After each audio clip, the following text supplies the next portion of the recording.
My name is Jamie, and I work as a hospice nurse here in Bend, and like to do all the Bend things, bike and ski, and play out on the water.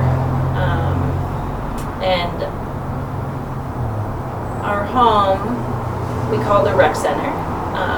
When we bought it in 2014, it was a 2-bedroom, 1-bath, old mill home, built in 1920.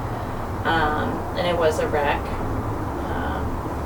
We lost our homeowner's insurance, and in the first 2 weeks of owning it, because it was due for an inspection, and the inspector said, no, this place is not insurable. So since that time, we did a bunch of retrofits and remodeling on the old house and built the ADU that we're in now. My name's Josh Harbick, and I work for a home efficiency contractor here in Bend called GreenSavers. And I like to do a lot of the Central Oregon activities as well, skiing and playing on the water and flying when I can. There's a few big challenges with the retrofit. A lot of those just due to our inexperience, as homeowners trying to take on a project like this. Learning to navigate the permitting process and planning and being able to accomplish what we wanted to, and also conform to the local regulations. And we were very much part of the planning phase. So once we had an approved set of plans, that was a relief, and we felt like we'd overcame something pretty major at that point. The weather the year that we were building was a big challenge. About the time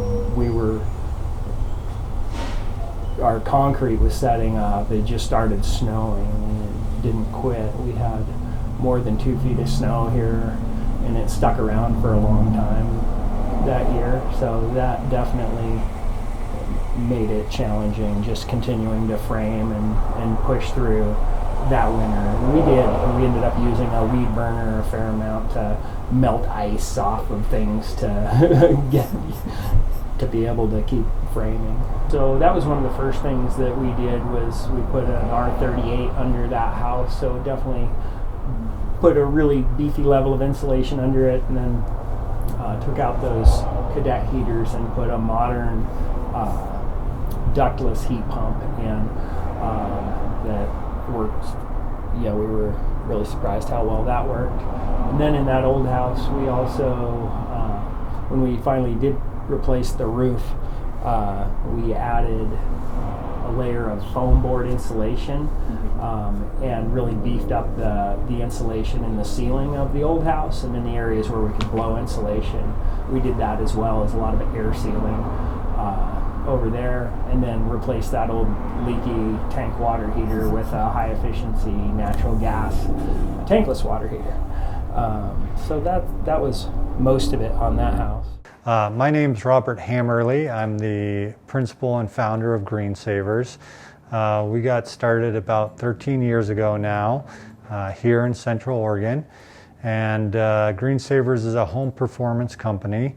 That means we do retrofits to buildings to make them more energy efficient, healthier, and more durable for the long term.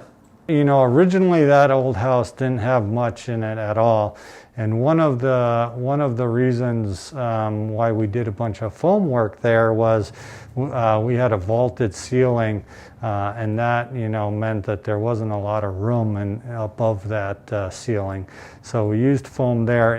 The old homes weren't designed to have all this insulation in them, so the room itself, the cavity, we can fill these cavities, and then sometimes still don't have the R value that we're looking for. We can't get enough insulation into that cavity with traditional methods. So then we move towards something like a foam insulation, which is more R value per inch. So if you had a lot of room, we might not use that product because it's pretty pricey. But if room is the main concern, then we would incorporate that. And there's a lot of times where we use a hybrid model where we're using cellulose or fiberglass in areas that accommodate that, and then a foam product in areas that require that. The ADU, we could design it with the insulation in mind. So there, the walls got, have a full 6 inches. The ceiling has, I think 12 if I remember correctly. So it was air sealed and insulated very well. But the important reason why that happens is because you start the project with that in mind. We wanted to build it as efficient as we could, so we started by just trying to make sure the structure itself was as airtight as we could make it, so it would be very efficient that way. And then we used a lot of insulation, more than code or even Energy Trust standards in the ceiling and in the floor areas. And we put in high efficiency windows and a high efficiency tankless gas water heater, and also a ductless heat pump up here. We did use quite a few reclaimed materials in this project. It was important to us to try to do that, to reuse some of the materials off the existing property that could be reused.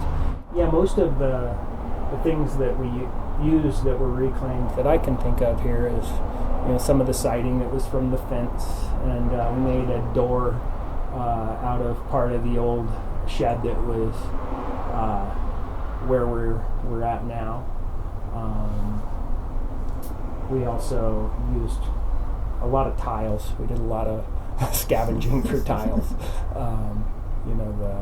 The bathroom is all done in reclaimed tile. One of Josh's friends was doing a remodel and was getting nicer doors, so we claimed his. Just good enough for us doors.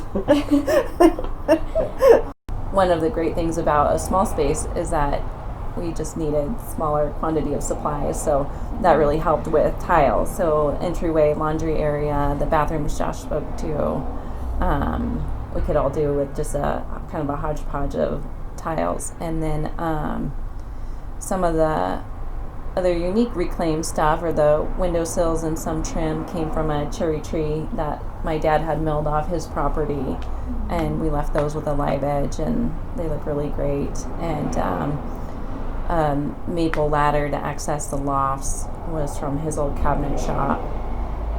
We found knobs and poles for all the cabinets at the Restore.